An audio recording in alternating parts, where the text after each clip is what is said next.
Lightroom is the place where you take your images from good to great. And in this video we will go through 5 different Lightroom tips and tricks that hopefully you don't know about. And if you do know all of them, please let me know down in the comments, because then I really need to step up my game. But before we jump into Lightroom, I just wanted to say stick around till the last tip, not only because it is so good, but also because I might be giving away 2 of my presets for free.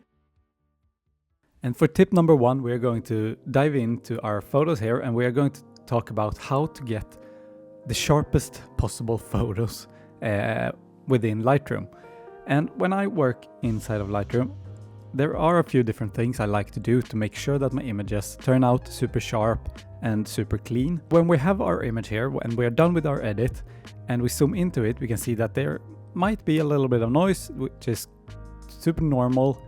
When you zoom out you don't really see it, but what I like to do anyways, even though this is a quite sharp image, is that I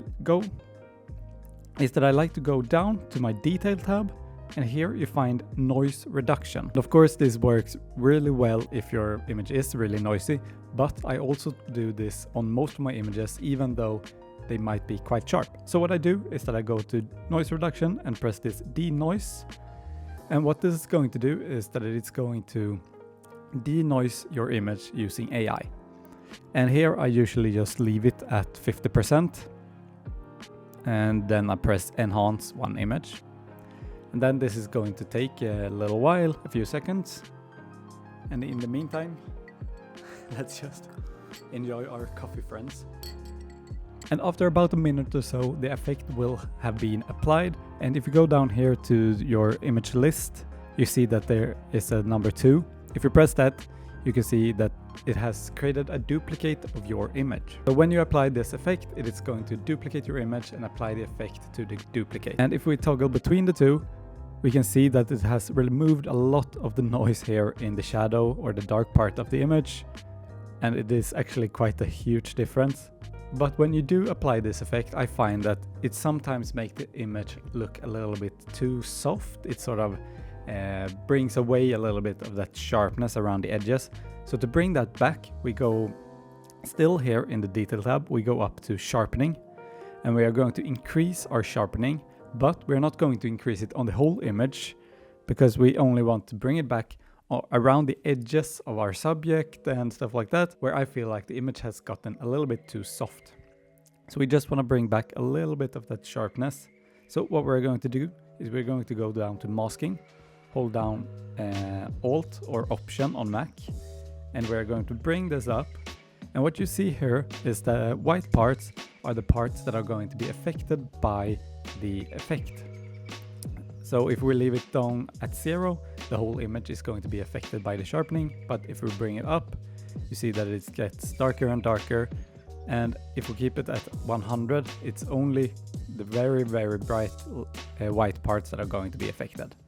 So for this image, for example, we're probably going to keep it at around 90, because we just want the edges on the trees and the subject, which is the car here, to be sharpened.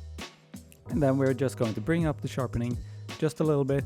I don't like to push it too much, but yeah, somewhere between 50 and 60 probably. And that is how I do it to get my super smooth but also really sharp images. And now for tip number 2. And if you have been doing photography for a little while, you probably already know about vignettes.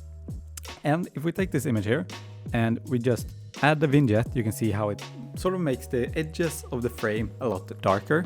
And this is a great way to draw attention towards the middle of the image. But there is a much better way of doing this where we have a lot more control. With vignettes, you can only add like a circular vignette around the image. You can change where the midpoint is, how much it feathers or how round it is and stuff like that. But that is not good enough. What we want to do is we want to be able to really, really focus the viewer's attention in the image. So what we are going to do instead of using vignettes is that we are going to use masks to brighten up and darken different parts of the image to draw the attention where we want it in the image. So what we're going to do is we're going to go up to masks, and here there are a lot of different masks we can use, but a really for this video, we're going to keep it quite simple. We're using linear gradient one. So in this image here, for example, this bottom right corner here takes sort of a lot of unnecessary attention away from the tire, which is like the main subject of this image. So what we're going to do is we're just going to darken that area a little bit. So we take a linear gradient like this, bring it up, just like that, and then we can bring down the exposure a little bit here. And just by doing that, this corner gets a little bit darker, but right now it's still quite bright here in the left corner. So we're just going to go up to the plus sign, add another gradient, and bring it up like so, and add a little bit of darkness there as well. Bring down the exposure. That looks a lot better, but you can also see that here the road in the background where the light is hitting the road gets a really bright spot. So we want to bring that, make that darker as well, because this is sort of a bright spot where the eyes of the viewer is sort of drawn to, and we don't want that because it just takes away from the image. But here you can also see that there are like 3 of these super bright spots, so we can also remove those using the spot removal tool. So we can just do something like this. And now we're going to add a third mask, but this time we're probably just going to use a brush. So we're going to brush this part here that is really bright, and we are going to bring down the exposure once again, maybe even the highlights. And we're just playing around a little bit and seeing how we can sort of take away the attention from this spot here. I'm also bringing down the contrast, just making it look a little bit better. Then we can of course be more careful around the edges of the car here, which would make it look a lot better. But if we want to see the before and after, you have this little eye up in the corner here. And if we press and hold that, you can see what it looks like before and after applying the masks, which I think it already looks a lot better, but there's still more we can do. So we're just going to add a few more. So we're going to do, let's do a radial gradient, and we're going to apply that over the tire this time. We're going to do something like that. And we want to make the tire pop a little bit in this image. So what we're going to do is we're going to bring the exposure up just a little bit. And we're also going to bring up the contrast just a little bit. And I think we're also going to go down to clarity here. Let's see. Yeah, let's have the clarity up a little bit, which adds a little bit of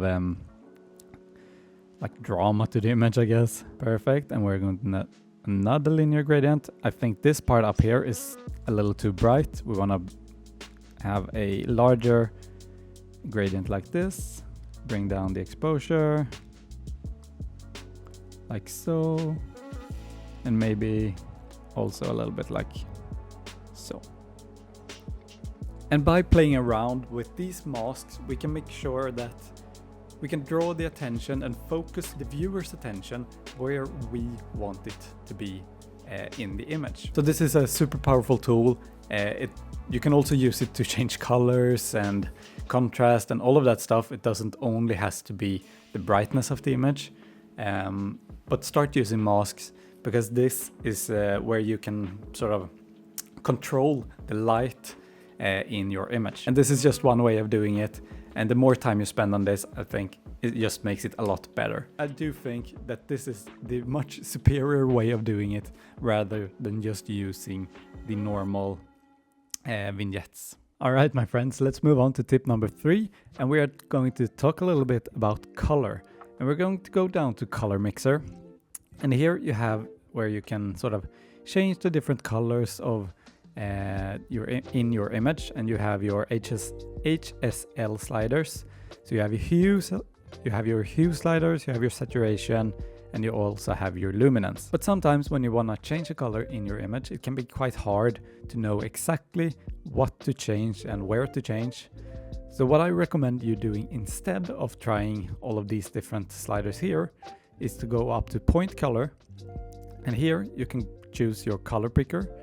and you can pick whatever color you want in your image. Let's for this one, let's take blue.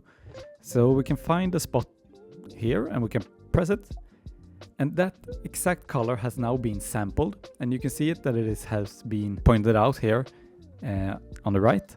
And now what we can do is that if we go down, we can choose to change the hue of this specific color, we can change the saturation and also the luminance. And then you also have the range, and this is sort of the range which is going to be inside of the changes that you make.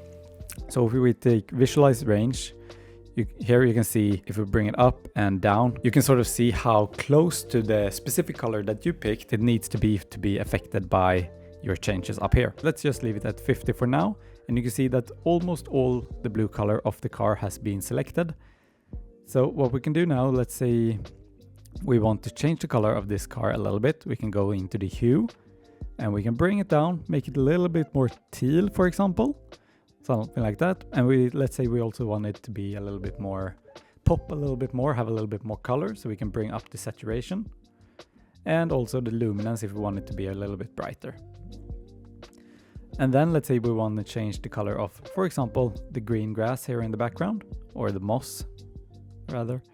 We can pick a color here, and you can see that now we have a green color instead. And if we visualize the range, here you can see that pretty much all the moss has been selected, but not the trees and the colors of that, because they are outside our range.